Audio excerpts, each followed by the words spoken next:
Fake news, algoritmos, informação instantânea, jornalismo independente. Os desafios do jornalismo na era da ultraconectividade discutidos aqui, na Sala de Imprensa. Olá, sejam todos e todas muito bem-vindos à nossa Sala de Imprensa, um programa que vai deixar vocês muito bem informados sobre tudo que se passa no universo da comunicação. Há mais ou menos uns 20 anos, a gente vem sendo impactado aí pelo fenômeno dos influenciadores digitais, que são pessoas que postam nas redes sociais as suas opiniões, os seus gostos, a sua vida pessoal, né? E às vezes tudo junto também, e acabam influenciando outras pessoas, as pessoas que seguem. Bom, esse mercado abriu um novo horizonte para muita gente, inclusive para nós comunicadores.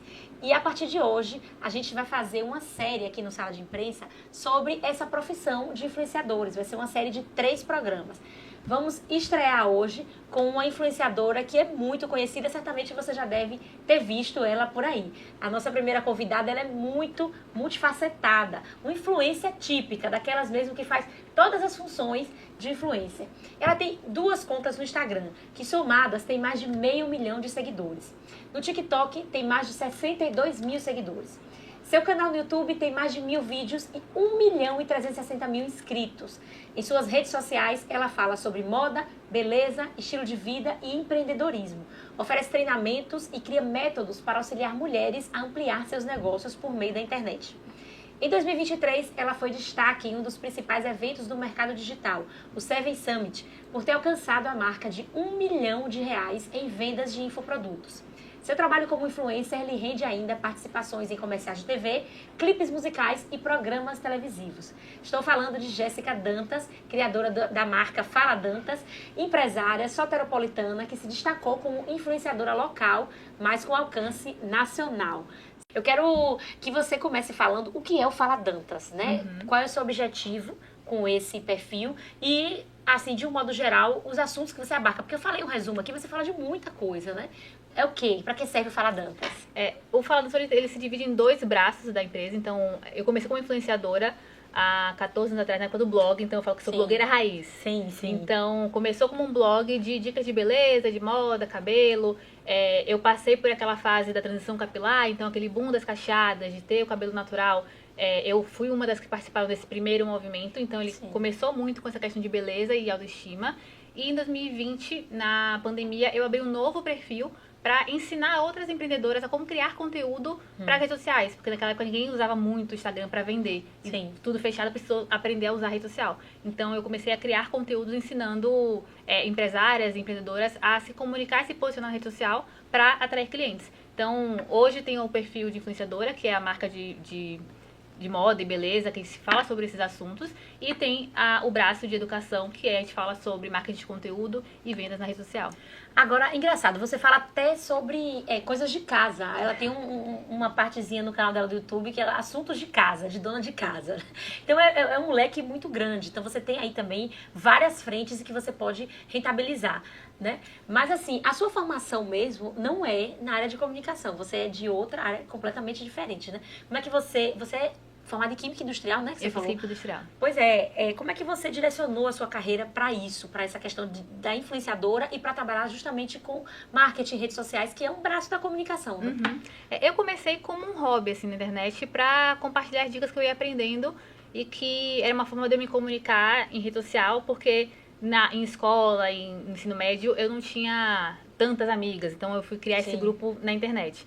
Então, eu comecei na internet por conta disso, compartilhando essas dicas. E eu nunca quis ser uma blogueira de uma coisa só. Então, antigamente eu dizia, ela é blogueira de maquiagem, ela é blogueira de cabelo. E eu nunca me vi tão numa caixinha muito específica. Então, eu falava para mulheres. Tanto que as minhas seguidoras mais assíduas, elas me seguem há mais de 10 anos.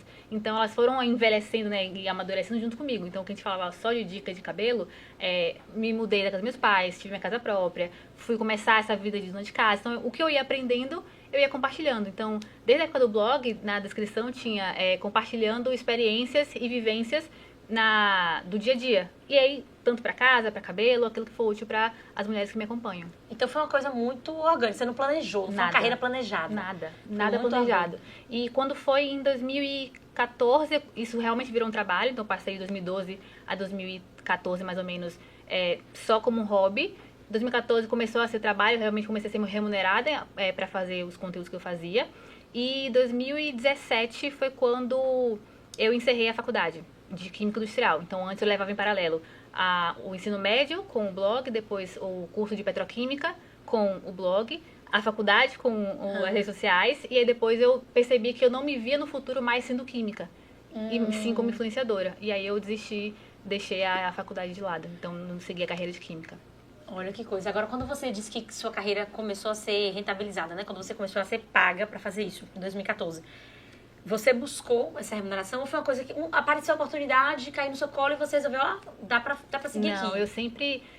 antigamente, poucas pessoas eram pagas para criar conteúdo.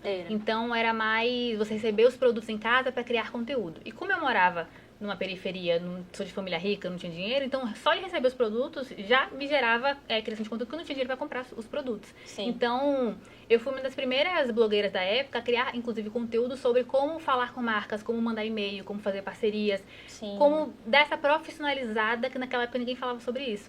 Então, eu mandava muitos e-mails para as marcas, né, os mailing das marcas, para entrar nesse mailing para receber os press kits, as novidades. Sim. E primeiro começou assim, depois com parcerias, e aí depois um post aqui, um post ali. Agora vamos patrocinar esse banner, né? Porque era banner no site. Sim. Então começou aos poucos. Então não foi algo pensado no sentido de estratégico, de vou fazer isso aqui para depois monetizar, porque naquela época eu não achava que era possível, porque a gente só via blogueiras Rio, São Paulo, que já eram ricas e que eram pagas por isso. Então eu, de Salvador, numa periferia, criando ali num quartinho minúsculo que eu morava com meus pais, quem eu pensaria que seria para estar sendo paga pelas marcas?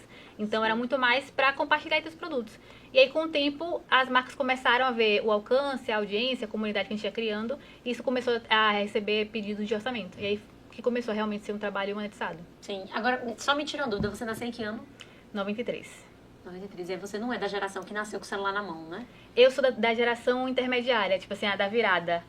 Sim, porque isso é muito típico que você está falando. Você foi aprendendo e ensinando ao mesmo tempo a fazer uma coisa que é novidade para todo mundo. Era novidade para todo mundo, né? Então você foi, literalmente, você foi trocando o pneu com o carro em movimento. Exatamente. E conseguiu deslanchar, né? Uma coisa que você fala muito nas suas redes, assim, é de como esse trabalho mudou a sua vida. Né, que você era uma jovem periférica, como você acabou de falar, teoricamente não vista, né, pelas grandes marcas, pelas grandes empresas, e hoje você tem uma vida completamente diferente da que você levava. E eu estou falando também de dinheiro, né, materialmente falando. A que você atribui assim, esse sucesso do seu trabalho? Eu não vou dizer que foi sorte, porque são 14 anos trabalhando pra isso, todos os dias criando conteúdo. Acho que eu nunca fiquei um dia sem postar alguma coisa. Eu sou cristã, então assim, não tem como dizer que não foi Deus que também foi abrindo os caminhos. Mas eu acredito que foi muito estudo e dedicação no sentido de... eu passava horas, naquela época não tinha curso de como criar um post, como gravar um vídeo. Então, o que tinha no Google de blogs, artigos, sites que ensinavam essas questões mais técnicas, digamos assim, eu tenho TDAH. Então, quando é algo que me interessa, eu tenho hiperfoco muito fácil. Então, eu passava 10, 12 horas seguidas estudando, lendo sobre essas questões. Então, como criar um Media Kit, como falar com as marcas, como conseguir os e-mails. Então, se a gente for colocar aí num bem bolado, tanto a questão de dedicação, um pouco de sorte, Deus também, mas eu acredito muito mais a persistência, porque 14 anos, se não desse certo em 14 anos, ia ter que dar certo em algum momento. Agora, deixa eu te falar, na minha opinião, assim, olhando de fora, o seu pioneirismo também acho que fez toda a diferença. Sim. O time, você investiu numa coisa, mesmo que por hobby, mas mesmo você investiu numa coisa que virou um boom. Sim, e depois. eu alcancei aquela curva do crescimento das cacheadas. Quando começou o auge em 2015, eu já era conhecida. Então, eu participei do primeiro grupo de influenciadoras de uma marca de cabelos cacheados. Aqui na Bahia foi o primeiro canal de beleza a bater 1 milhão. Então, esse pioneirismo ele também me abriu muitas portas, porque faltava essa referência de criação de conteúdo para o Nordeste. Porque, acho que homens que estiverem assistindo não vão entender, mas a gente quer comprar uma base. E só ver blogueira de São Paulo e Rio criando conteúdo sobre, aqui esse produto se comporta diferente. A gente tinha poucas referências nesse sentido. Então, esse pioneirismo e eu bater muito o pé de sou do Nordeste, não vou sair daqui para ir para São Paulo, eu acho que fez muitas portas também se abrirem. Sim, sim, com certeza. Agora você tem, como você falou, você tem duas frentes, né? Que é a frente de blogueirinha e a frente do empreendedorismo, né? A frente mais profissional.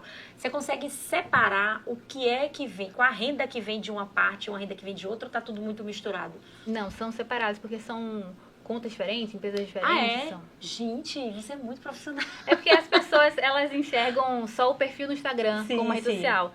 Só que ali é só a comunicação de uma empresa. Então, o Faladas hoje ele é uma empresa com contabilidade, com sócio, com tudo que tem numa empresa como qualquer outra, Sim. com 2 braços dessa empresa. Um de educação, que é a parte do marketing, Sim. e o braço de influência. Então, é tudo bem separado, com contabilidade, nota. Então, a gente consegue ter esse registro bem separadinho. E qual é o braço mais rentável?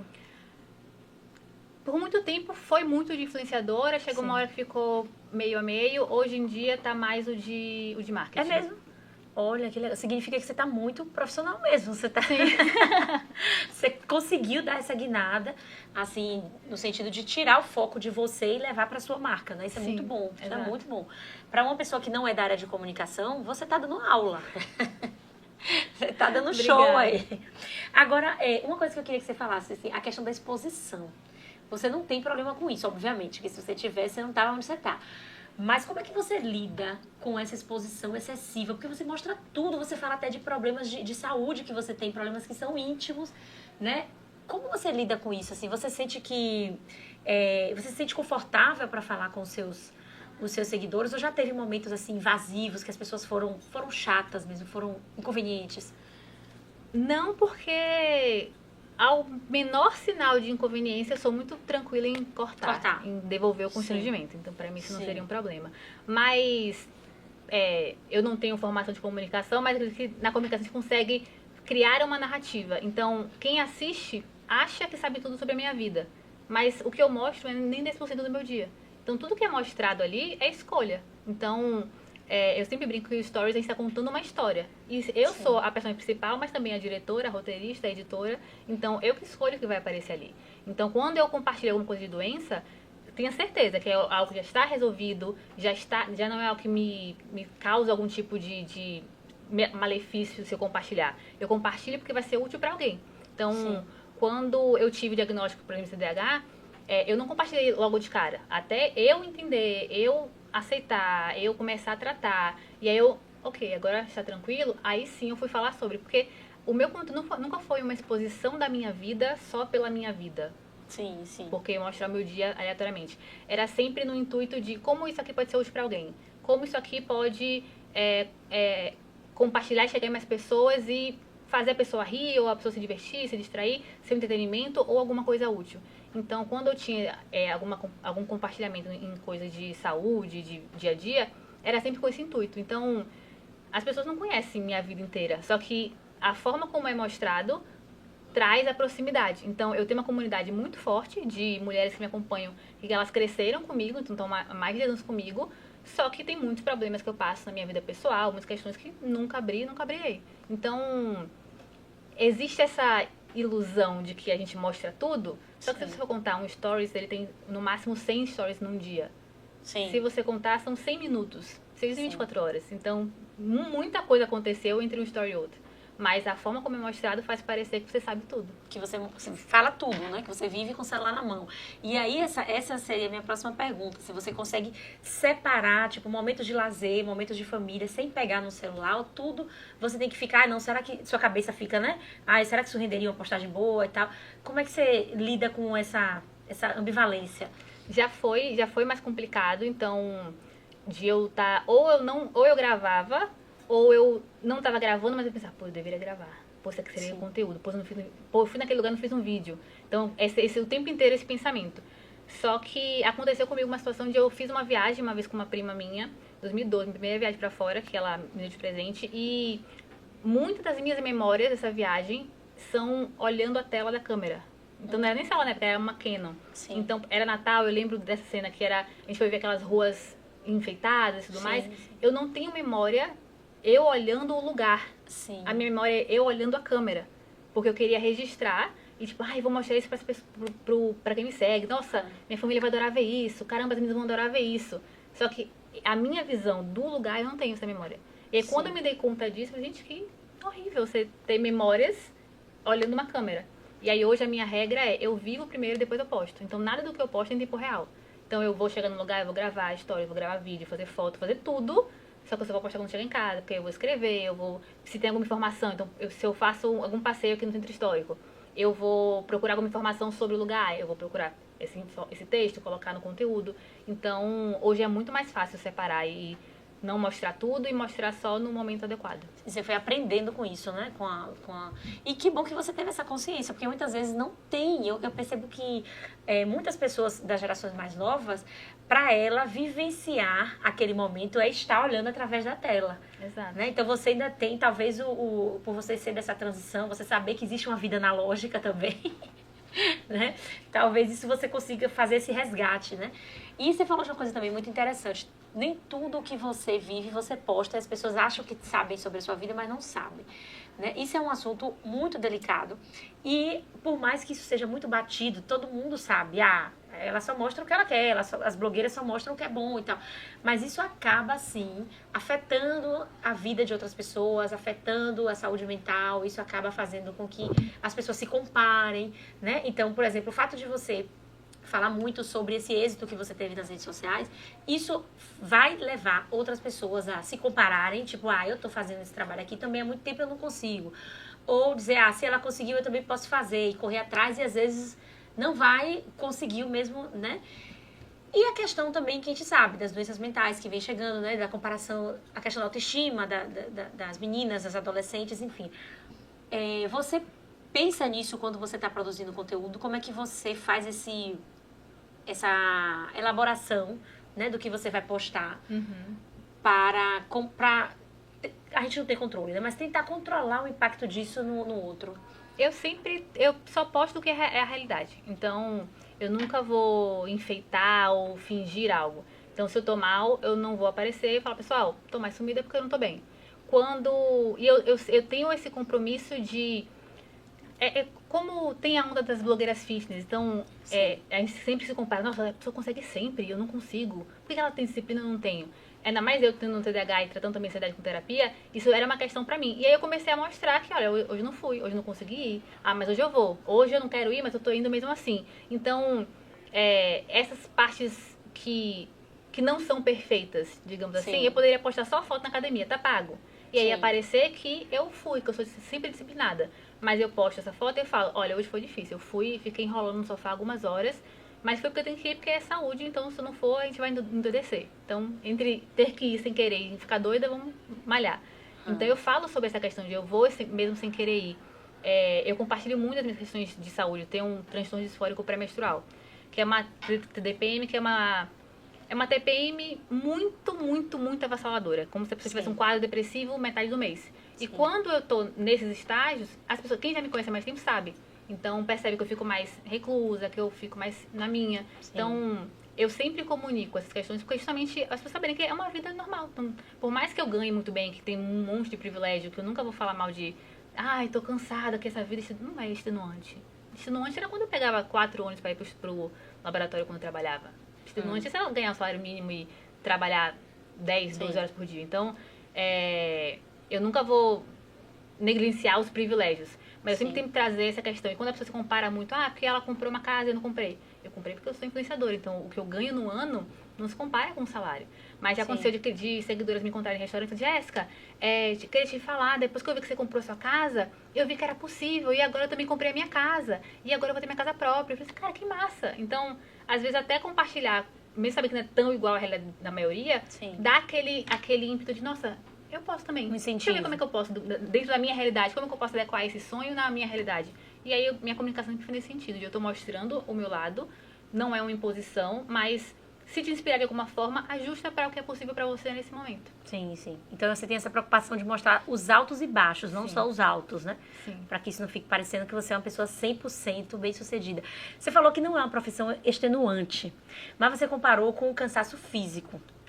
Agora, eu imagino que deva ser mentalmente muito cansativo, porque você produz muito conteúdo e de temas diferentes, como a gente já falou, né?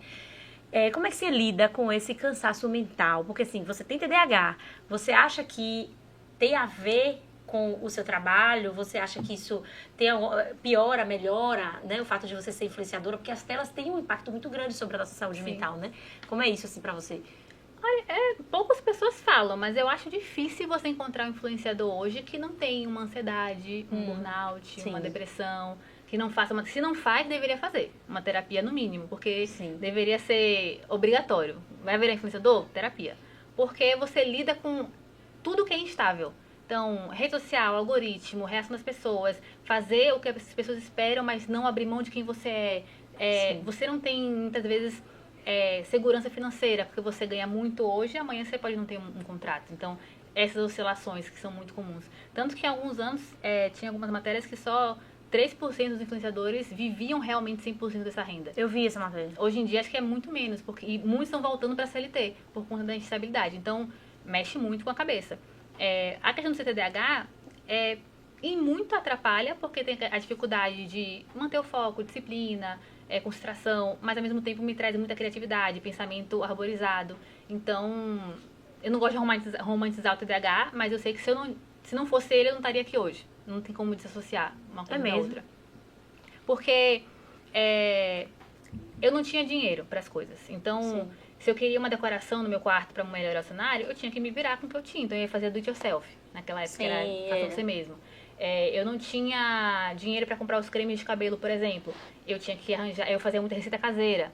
Então, a criatividade que o TDAH tem, por ter esse pensamento não linear e fazer conexões que os neurotípicos geralmente não fazem, isso é não vou falar que é uma vantagem, porque é um transtorno que traz muito prejuízo. Mas é uma coisa que foi um ponto positivo. Que eu não abriria a mão, exato. Então, conseguir solucionar problemas eu não consegui fazer isso aqui deu errado, mas como que eu posso fazer de outro jeito? Então, e pra mim sempre foi um hiperfoco estudo, né? Então, isso pra mim foi uma sorte. Então, estudar e essas coisas de entender sempre foi uma coisa que me interessou. Então, foi menos pior. Mas sempre vai mexer com a cabeça, porque eu tenho que estar exposto à opinião dos outros, ao algoritmo, e você acaba estando vulnerável a essas questões. Sim. Ansiedade você tem? Sim. Trato 6 anos de terapia. Você acha que é por causa do trabalho de influenciador? Ou já tinha? Eu sempre fui uma pessoa... Todo mundo é ansioso, né? O problema é quando isso gera um prejuízo. Mas o que me fez ir pra terapia foi justamente esse pensamento de, meu Deus, eu posso perder tudo, eu não vou ter dinheiro, o mundo tá se acabando. Essa sensação de caos, de instabilidade. E foi um dos motivos que me fez ir pra terapia, para poder conseguir racionalizar e entender o que é fato, o que é pensamento catastrófico e como que eu posso me organizar em relação a isso. Sim, é muito bom você falar isso aqui, viu? Porque, de fato, ninguém fala, né? As pessoas só romantizam, os blogueiros só romantizam e dizem, minha vida é maravilhosa. E isso eu acho que é mais um fator ansiolítico para quem tá do outro lado da tela, né? Poxa, tem uma pessoa que consegue fazer tudo, consegue ser bem sucedida em todas as áreas, não tem nenhum problema, não tem crises existenciais, enfim... Né? Tá sendo um bate-papo muito bom. Vamos tomar um fôlego, né? Beber uma aguinha, fazer um intervalo e já a gente volta com mais Jéssica Dantas pra gente entender um pouco mais sobre esse trabalho dela.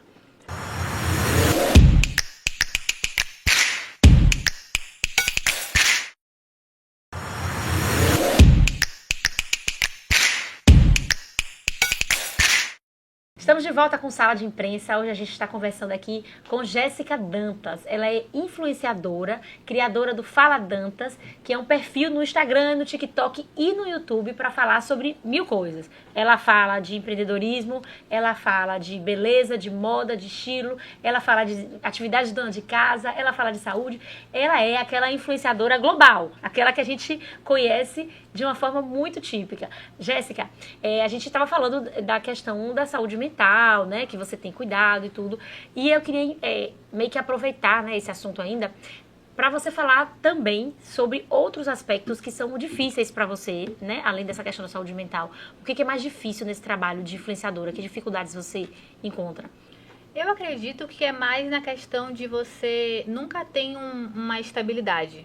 Sim. Tanto em questão financeira, porque a oscilação acontece, quanto em questão das redes sociais em si, o algoritmo ele muda o tempo inteiro, e até de conteúdo. Então eu posso encontrar um conteúdo que deu muito bom e vai passar 2 meses, 6 meses dando muito certo, e de uma hora para outra ele para de funcionar. Então essa constante busca de a novidade, a coisa que vai funcionar agora, o que as pessoas estão querendo. E ter esse cuidado de não sucumbir a tudo que o algoritmo quer, porque você acaba virando qualquer tipo de conteúdo, ter a sua essência, quem você realmente é, mas não brigar com o algoritmo. Então, encontrar esse ponto de equilíbrio. E também a questão de você é o produto, né? Então, eu sou a cara da empresa. Então, se eu estiver doente, não tem conteúdo. Se eu quiser tirar um mês de... Eu nunca tirei férias, por exemplo. Sim, eu ia te perguntar isso. Você não tira férias? 14 anos eu nunca tirei férias. Então, o que um CLT, por exemplo, trabalha de segunda a sexta, sexta-feira sai do escritório, fechou o computador, vai pra casa e não lembra de trabalho, eu nunca paro de pensar em trabalho, porque eu tô no final de semana, eu tô lendo um livro, aí isso pode virar conteúdo. Sim. Eu tô vendo uma série, já é um stories que eu faço. Então, a gente nunca desliga a mente de trabalho. Sim. E eu nunca tirei férias. Então, férias de, vou tirar um mês, vou viajar e não vou tocar em celular, não vou postar nada, não vou criar... Nunca fiz. Mas você viaja? Viagem. Você consegue tirar, assim, viagem de lazer. Nessas viagens de lazer, você tem que trabalhar também? Não é que eu tenho que ir, mas a gente sabe que é bom. Então, sempre vai ter mais alcance, vai ter mais engajamento. Então, às vezes eu posso levar uma marca comigo e aí eu vou mostrar a roupa que eu tô usando, já vira um pouco de trabalho. Sim. E a gente quer compartilhar um pouco do que tá acontecendo, então a gente vai criar conteúdo. Eu nunca fiz uma viagem que eu viajei, eu não postei nada, não gravei nada. Sim. Não fiz nenhum tipo de conteúdo. E os limites são meio borrados, né? Entre o que é trabalho e o que é vida. Exatamente. Mas assim, eu sou uma trabalhadora formal, né? Com meus horários certinhos, tenho fim de semana, tenho férias, tenho feriado, tudo. Mas eu também não paro de pensar em trabalho. Eu acho que também é muito da área. É muito da área, assim. E principalmente a gente que trabalha com essa coisa da criatividade. Então, você tá lendo um livro, você tá tendo ideias. Eu já tive ideias para programas no meio da minha licença maternidade. Então, a cabeça da gente fica funcionando. Mas, obviamente, nem se compara. Porque, assim, eu tenho a tranquilidade de dizer, ó, eu não preciso pensar nisso agora. E você não tem tanta tranquilidade assim. Sim. Né? Então, essa é uma desvantagem, entre aspas, que precisa ser dita também, né? Porque as pessoas glamorizam demais essa profissão. Você acha que todo mundo que resolve investir em rede social, resolve investir nessa carreira de influencer, tem a possibilidade de chegar onde você chegou? Isso é uma carreira democrática para todos? Não. Por quê? Não, porque hoje em dia, menos de 1% das pessoas que criam conteúdo vivem da criação de conteúdo. E vivem no sentido de conseguem pagar as contas. Eu já há alguns anos, eu não só pago minhas contas, mas eu tenho construído um patrimônio. Então, eu também comecei numa época que os orçamentos, os valores eram muito maiores. Hoje em dia, tem muito menos... a questão tanto de valores quanto de quantidade de marcas, porque a concorrência é cada vez menor. Mas não quer dizer que, desiste, não vai pra frente. Vai. Só que a maioria das pessoas vão desistir antes. Porque elas têm essa ideia de que é fácil. Sim. E então, elas veem alguém começando agora, e aí essa pessoa estoura, viraliza, amanhã tá comprando uma mansão. Só que uma pessoa que fez isso, para cada tem 100 outras que não estão conseguindo nem continuar o próximo vídeo. E também tem muitas pessoas que crescem de forma rápida com meios não lícitos. Sim. Então, essa comparação nunca vai ser leal. Então, não é que é impossível, só que não é para todo mundo. Porque nem todo mundo vai aguentar o tempo que é necessário para você alcançar esse lugar e manter. E muitas pessoas, elas não aguentam os lados negativos como a gente está falando, da exposição, da comparação. É muito difícil você entender que um vídeo que você dedicou horas, porque a pessoa vê um vídeo de 1 minuto, ele demorou 9 horas para ficar pronto. Sim. Então, é muito difícil você olhar esse vídeo, ele não ir bem, e você conseguir entender que não é você que é ruim, não é uma coisa pessoal. Sim. É aquele dia o algoritmo não deu certo, o público não gostou, você não levar para você. E você constantemente, ainda assim, se frustrar e, não, amanhã eu vou fazer mais um. E seguir. Vou fazer outro. Então, conseguir ter essa constância e continuar, nem todo mundo consegue. E até por uma questão de estatística mesmo. Se a gente for olhar os dados, tem muito mais influenciadores do que oportunidades de trabalho, de campanhas, de marcas. As marcas muitas vezes já têm aqueles queridinhos escolhidos. Então, eu não acho que é uma profissão democrática, no sentido que todo mundo vai ficar rico, vai ficar com muito dinheiro, mas que muitas pessoas vão mudar de vida com certeza. Com certeza. Mudar de vida em que sentido você fala? Porque hoje, por exemplo, uma pessoa ela pode trabalhar CLT e ganhar um salário mínimo, por exemplo, uma jornada muito extenuante. Tem pessoas que criam conteúdo tipo GC, que não é influenciadora, mas ela cria conteúdo para as marcas, e consegue, trabalhando de casa, ganhar 3, 5, 10 mil reais. Então... Complementa a renda que você fala, né? Não só complementa a renda, mas eles conseguem fazer a transição de carreira e tendo a vantagem de você trabalhar em casa. Então, às vezes, ganha o mesmo salário no começo do que era CLT, só que em casa já é muito melhor. Então, sim. consegue ir galgando esses degraus e ascendendo, mudando a vida delas para uma realidade muito melhor. Sim. Eu quis trazer essa pergunta porque, assim, o que eu tenho percebido é que as novas gerações estão muito iludidas com essa coisa de influenciador, né? De ser influenciador, de, eu vou investir nisso porque eu quero... E as crianças estão começando muito cedo, né? Inclusive, tem uma expectativa dos adultos também sobre as crianças. Já, vou botar meu filho para ser influenciador, vou botar meu filho para aparecer na internet e tal. Então, é uma ilusão que a gente precisa também começar a ajudar a desfazer, né? Porque, de qualquer forma, o estudo é importante, né? Exato. É porque, assim, como se você fosse uma comparação, antigamente isso era o futebol.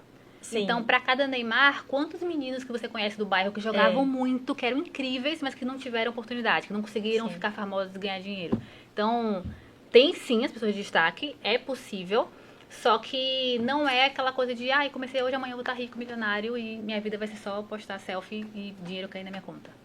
E tem uma questão também que, assim, os próprios influenciadores, eles alimentam essa ideia, né? De, você também pode, faça como eu. E muitas vezes vendem cursos, né? Para ensinar como se destacar nas redes sociais.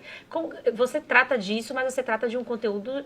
Você direciona para pessoas que têm marcas, né? Que têm empresas, para dar uma visibilidade às suas empresas. Mas tem gente que vende esse estilo de vida. Esse estilo de vida. Assim, seja um influenciador de sucesso, ganhe muito dinheiro, como eu e tal, tal. Então, isso acaba também, né? Fomentando essa ideia, né? Essa ilusão de que todo mundo pode chegar lá. E aí, quando você fala assim, não tem persistência, não tem... Fica parecendo que é só isso, né? E foi bom que você falou assim, mas não é só isso, porque tem uma questão estatística também, não tem só marcas. Ou não tem marca suficiente para contratar todo mundo, né? É porque às vezes eu posso parecer um pouco a chata do rolê, mas é porque eu tento ser o mais realista possível. Mas tem que ser. E é muito fácil a gente ver as pessoas postando grandes coisas, que são o sonho da população brasileira. Carros, casas, mansões. E a legenda é toda a honra, toda a glória a Deus. E eu sou cristã e eu sei que Deus faz muita coisa, mas... Porque só para aquela pessoa. Exatamente. Né? Por que ela é mais abençoada? Só que a gente tem que olhar todo o contexto. Então, há quantos anos que ela está trabalhando com isso? O que está sendo feito é legal? Não é legal? Você toparia fazer o que aquela pessoa está fazendo? Tem a ver com seus valores e princípios também? Você aceita pagar o preço do que aquela pessoa está fazendo? Então, muitas vezes, as pessoas veem só o palco e não veem os bastidores. Tanto pro lado positivo quanto pro lado negativo. Então, até quando eu mostro as minhas conquistas e tudo mais... quem tá chegando agora, eu sempre faço questão de lembrar. Eu comecei há 14 anos. Quando eu comecei, era muito menos concorrido do que agora. Sim. Que ainda assim, até hoje, eu tenho percalços. Então, eu sempre tento mostrar os dois lados. Até pra não gerar aquela ideia de que é um trabalho fácil, no sentido de... Acordei, gravei um stories, pronto, R$1.000 na minha conta e tô rica pra sempre. Não. E não é fácil, porque, como você falou, tem toda uma produção, né? Você não pega um celular, saca o celular do bolso, na hora faz um story e ganha dinheiro com isso. Exato. A gente tem toda uma... A gente tem equipe de gravação, de edição. Às vezes, a maioria que faz o roteiro, às vezes tem que contratar quem faz o roteiro. Tem colaborador na empresa, tem gestor, tem todo um grupo de pessoas por trás daquele conteúdo. Então, as pessoas não têm noção que, às vezes, um vídeo que elas estão vendo ali que tem 45 segundos... Ele demorou 10 horas para ficar pronto. Entre gravação, arrumação, edição. E foi gasto muito dinheiro para aquilo ali acontecer. Então, só veio o trecho final. Tem toda uma equipe por trás, né? E quem aparece é você. Parece que você sozinha dando conta de tudo. Mas não é. Como é que você enxerga, Jéssica, essa profissão de influenciadora? Porque hoje tá virando uma profissão, né? Como é que você acha que isso vai ficar daqui a 20, 30 anos? Você acha que vai se consolidar mesmo como uma profissão no mercado? Na verdade, eu acho que ele já se consolidou como uma profissão no mercado. Sim. E agora a gente está num momento de transição e adaptação de mercado. Porque agora também tem os G6 que não precisam ter número de seguidores. É muito mais, eles criam os conteúdos para venda para as marcas. Tem o TikTok Shop, que pessoas comuns começaram a criar conteúdos para vender no TikTok Shop e ganhar e ser monetizado. Então, a gente vai ter uma ramificação maior das possibilidades do que é de trabalhar com conteúdo digital. Mas... quando eu comecei há 14 anos atrás, eu já ouvia. Aí, quando a internet acabar? Que esse negócio de influenciadora não vai pra frente. Sim. Porque amanhã depois você vai ficar sem emprego. Gente, quando a internet acabar é 12. Né? E aí, assim, Camila Coutinho, quando eu comecei, ela já era famosa. Então, ela já dá 20 anos. Há 20 anos ela já ouvia isso. Então, a gente tá 20 anos depois. continua sendo uma das profissões muito rentáveis e que cada vez mais cresce no mercado. Daqui a 20 anos, eu não consigo fazer essa projeção de futuro, mas eu acho que não vai deixar de existir, porque o ser humano ele gosta de viver em comunidade, a gente gosta de ter com quem trocar e se inspirar. Então, acho que vai acontecer uma adaptação de mercado, a forma de consumir vai mudando. Tanto que a gente teve, né, um boom de conteúdos rasos e virais e curtos e que derretem a nossa mente. E agora a gente está vendo para o caminho contrário. As pessoas estão querendo passar menos tempo em rede social, então elas vão escolher melhor os perfis que elas seguem. Então elas querem conteúdo que agreguem mais. Então vai caber ao influenciador, ao criador de conteúdo, trazer conteúdos mais úteis, mais profundos, que na hora de competir, eu vou assistir o seu ou o de fulana? Ele possa ganhar essa concorrência. Sim. Então, eu acredito, né, espero também, que a gente vai começar a ter uma onda de busca por conteúdos melhores. E as pessoas vão buscando essas pessoas que vão criar conteúdos que realmente agregam em alguma coisa, e não só ficar ali vendo 50 vídeos de vez que você para lembrar um que você viu e você não lembra. Sim, então, eu não acho que vai deixar de existir ou que vai começar uma profissionalização. Já é profissionalizado. O que eu acho que pode acontecer é começar a ter alguma coisa mais, não um sindicato, mas uma coisa mais de governo, sabe? Regulamentado, né? Uma regulamentação. Tava buscando essa palavra. Sim. Algo mais regulamentado. Acredito que venha a ter isso. Mas já é considerado como uma profissão, já existe, as pessoas já criam empresa em cima disso, já crescem essa empresa e constroem vida em cima disso. Sim. Mas vão ter essas adaptações e novas formas de influenciar. Sim. Agora, uma coisa que eu também me bateu a curiosidade aqui. Você tem toda uma preocupação com o seu conteúdo, o que você vai escrever, roteirizar. É tudo cuidadoso, tudo meticulosamente pensado. Até nessa questão do impacto, como a gente já falou no primeiro bloco, né? O impacto que isso vai gerar para quem tá vendo, para não gerar gatilhos e tal. Claro que você não tem controle sobre isso, mas você se preocupa em fazer uma coisa que não vai.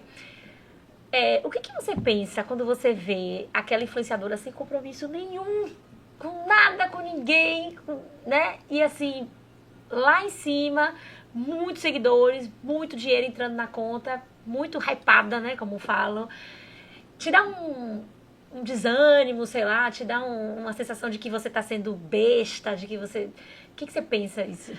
Já me deu mais, me dava uma raiva assim, de caramba, eu estudo, eu faço conteúdo de qualidade, a pessoa jogou uma água na cara de alguém e agora viralizou e fatura milhões. Hoje eu tenho 33 anos, né? Então acho que com a maturidade você vai entendendo as coisas. Sim. E eu entendi que, assim, muitas das coisas que foram feitas pra viralizar e alcançar milhões de seguidores, eu não estava disposta a fazer. Então, eu não estava disposta a passar vergonha, a expor a minha família, tudo, e fazer da minha vida um Big Brother. Eu não estava disposta a fazer conteúdos mais de trollagem, de virais, etc. Sim. Então, antigamente já tive... Você não tem como dizer que você não se compara, porque a gente sempre vai se comparar. Só que eu não controlo o que as pessoas gostam de ver. Então, se as pessoas têm tanta audiência assim, é porque aquele tipo de público se interessa por aquele assunto. E o meu tipo de público não é o mesmo tipo de público que acompanha esse tipo de pessoa. Então, vai ter público para cada segmento, digamos assim. E, claro, vão ter uns nichos e uns tipos de conteúdo que vão crescer e viralizar muito mais, que atingir a massa, e tem outros que vão ser menos. Mas, ao mesmo tempo, tem muitos perfis, por exemplo, que falam muito com público infantil e adolescente, sim, que viraliza, porque adolescente engaja, né? Quer dizer, hoje em dia não tem tanto, porque nem parece que eles querem mais. Mas, de modo geral, o público mais jovem engaja e curte, compartilha, tem muito alcance e engajamento, mas eles não têm renda. Então, poder aquisitivo eles não têm. E compram menos. No meu caso, meu público mais velho, eles não têm o costume de engajar, comentar, curtir em tudo, mas se eu indicar uma coisa, eles compram. Então, depende do perfil de público que a pessoa quer também. Eu prefiro esse público mais maduro, que eu sei que eu vou ter um conteúdo mais útil e que elas vão comprar aquilo que eu indico e confiam em mim, que a gente troca conversas. E não é só a pessoa tá ali porque ela quer ver a minha vida só pela minha vida. Entende? Sim. Não é só fãzinha. Né? Não é uma novela que ela tá assistindo, não é um reality show que ela tá assistindo. É alguém que ela admira, que ela gosta de acompanhar, que ela se inspira ou é útil pra ela de alguma forma. Sim. Você faz algum esforço, você pensa nessa captação de novos seguidores, ou você mantém aqueles que já te acompanham? Porque, como você falou, você foi envelhecendo e eles foram envelhecendo também. Então, no início, você fazia conteúdo para adolescente. Hoje, você não faz mais conteúdo para adolescente. E as pessoas que lhe acompanhavam lá no início, hoje continuam com você. Então, a sua preocupação é mais em fidelizar quem já está com você ou também tem essa coisa de captar novos seguidores?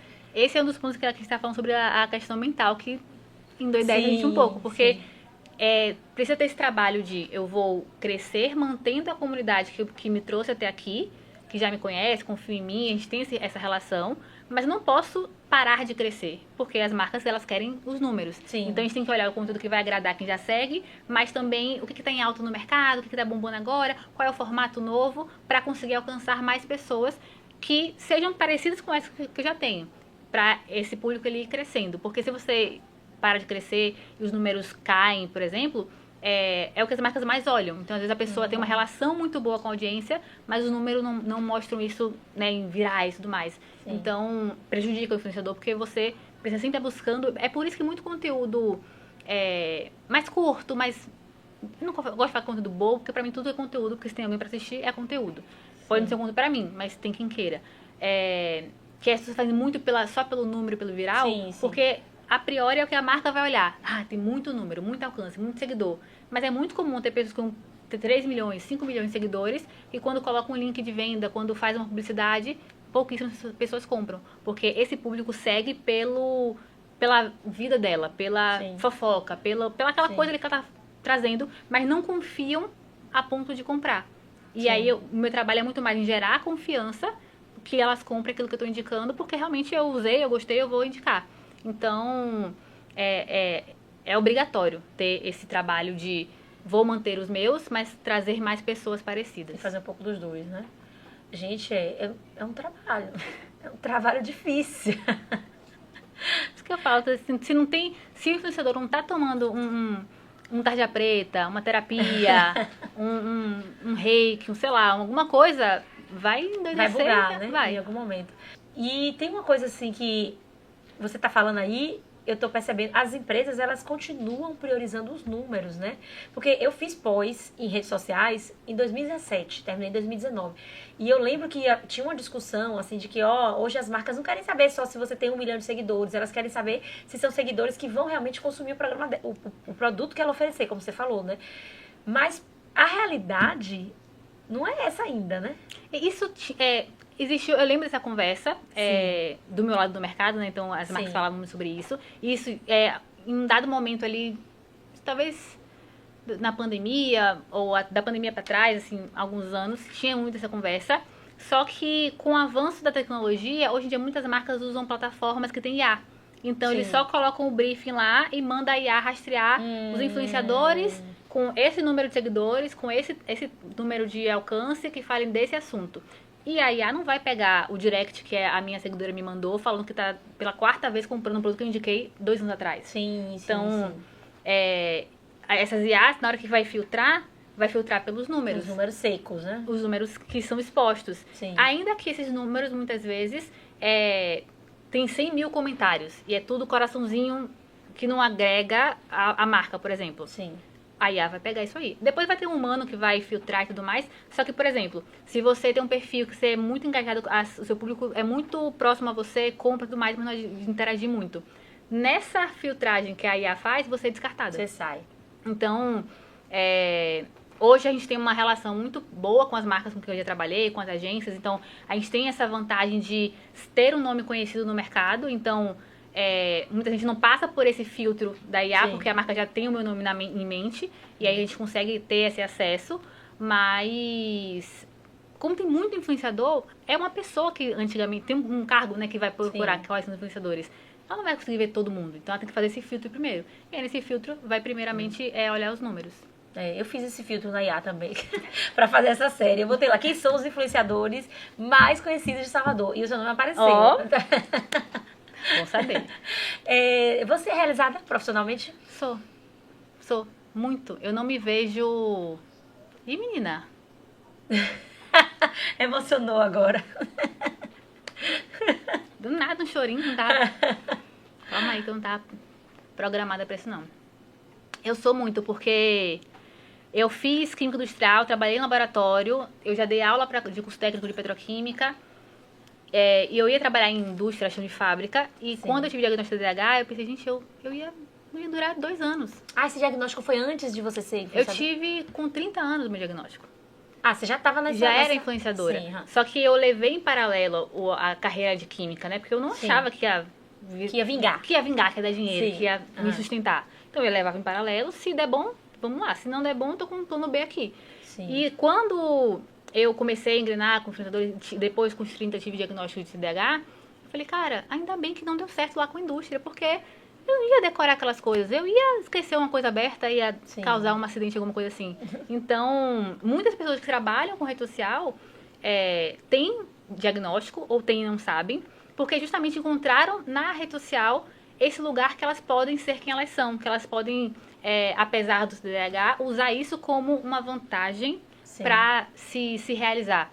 Então, hoje eu estar num shopping, por exemplo, ou num evento e alguém me parar, uma pessoa de 25, 30 anos, me pare, é muito comum as pessoas chorarem, falando, Jéssica, eu passei pela minha transição porque eu vi seus conteúdos e eu tava num relacionamento abusivo, eu não tinha autoestima, eu não acreditava em mim e conforme eu fui mudando meu cabelo e me reencontrando, eu fui entendendo que eu sou melhor, que eu mereço mais, que eu posso viver uma vida que eu realmente sonho. Então, nunca foi só o cabelo. É por isso que eu nunca fui a blogueira do cabelo, que ser só uma coisa.